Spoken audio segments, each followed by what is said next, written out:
Vance, the New York DA who was demanding Trump's taxes.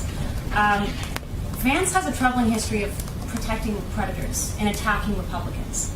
Case in point for non-New Yorkers, in 2011, he worked to reduce Epstein's sexual predator status. In 2015, NYPD had audio evidence of Weinstein admitting rape, and Vance's office refused to prosecute. All this while attacking President Trump's family and their enterprises. Given this history, what is President Trump's views of Vance from both a personal standpoint and a political standpoint?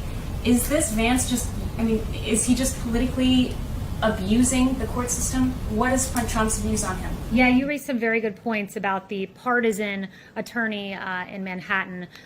Justice Alito said this in his opinion. It really stood out to me. He said, as for the potential use of subpoenas to harass, we need not exhibit a naivete from which ordinary citizens are free.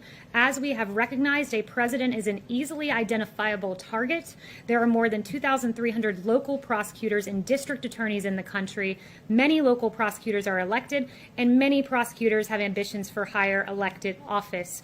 Bring in Cy Vance, a Democrat, someone who Justice Thomas pointed out something very interesting. Justice Thomas noted that the district attorney for the county of New York, Cyrus Vance, served a subpoena on the president's personal accounting firm that, quote, was nearly identical to a subpoena issued by a congressional committee requesting nearly 10 years of the president's financial records. So the partisan attorney, the Democrat from New York, is aiding and abetting the Democrats, the lawless Democrats like Nancy Pelosi, who have pursued this president with bogus charges of collusion, with bogus charges in the impeachment inquiry, and are now pursuing this only to be rebuked by the Supreme Court and assisted by Cy Vance. For non-lawyers, is there legal recourse against overly political DAs out here, or is this just a war on a different front? I'd have to, this was an individual who was elected at the state level, so I guess the recourse would be the ballot box. But I would also note, just on that point, that you have President Obama and Vice President Biden, who were caught spying on the Trump campaign, the opposition party. You had former Vice President Biden in the Oval Office just before the inauguration, talking about the Logan Act. And later, the Logan Act was weaponized and used against Lieutenant General Michael Flynn in a way that was so unfair and a grave miscarriage of justice. But you have Obama and Biden who get away with this, but yet we need to go investigate President Trump. It really is quite nonsensical.